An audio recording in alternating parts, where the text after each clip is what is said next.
సింగనమల నియోజకవర్గంలో కూడా చిన్న చిన్న పిల్లల మీద దాడులు అఘాయిత్యాలు జరుగుతూ ఉండడం మనం చూస్తూ ఉన్నాము.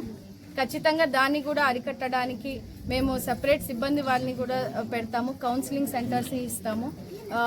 ఇదే విధంగా ఇలాంటి చర్యలు పాల్పడుతున్న వ్యక్తులకి ఖచ్చితంగా మన ప్రభుత్వం ఏర్పడిన వెంటనే కూడా మన పోలీస్ సిబ్బంది వారు వెంటనే రియాక్ట్ అవుతున్నారు, దాని మీద చర్యలు తీసుకుంటున్నారు.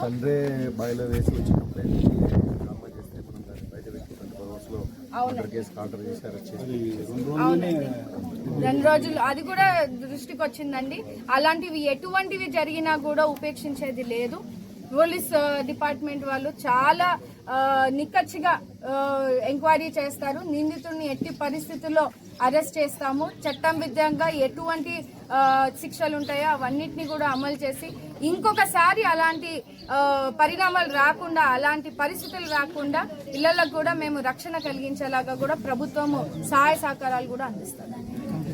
అంటే ఇంకోటి భయపడతాడు అంతే కదా, ఇంకొకటి భయపడతాడు. అమ్మో అంటే ఇప్పుడు అరెస్ట్ కూడా చేసినాడు అంటే అది రాత్రి తీసుకెళ్లి వాడిని అరెస్ట్ చేసి కూర్చోబెట్టినాడంటే ఇంకొకటి ఆలోచిస్తాడు, ఇంకా జీవితాంతం వాడు బయటికి రాకుండా చేస్తాము. అట్లాంటి శిక్షలు ఉన్నాయి.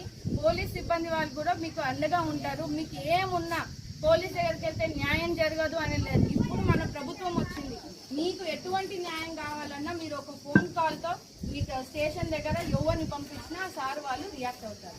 చిన్న సమస్య ఉన్నా ఇట్లాంటివి ఏమున్నా కానీ మీరు మమ్మల్ని ఏమైనా అంటారేమో, మమ్మల్ని బెదిరిస్తారేమో అనే దాని మీద ఎవ్వరూ భయపడకండి. మీకు ప్రభుత్వం అండగా ఉంటుంది. చంద్రబాబు నాయుడు గారు ముఖ్యంగా మహిళలకి ఎంత రక్షణ ఇస్తూ ఇవాళ మంచి చట్టాలను కూడా తీసుకొస్తారు. ఆల్రెడీ మనకి పోక్సో చట్టం అనేది ఉంది, అవునా? దిశ నిర్భయ కేసులు ఎన్నో జరుగుతూ ఉన్నాయి బయట. ఖచ్చితంగా ఎవడు ఏ ఆడపిల్లని ముట్టినా వాడిని మాత్రం వదిలే ప్రసక్తే లేదు. సరేనమ్మా, మీరందరూ కూడా సహాయ సహకారాలు అందించాలి. అమ్మా చెప్తాను.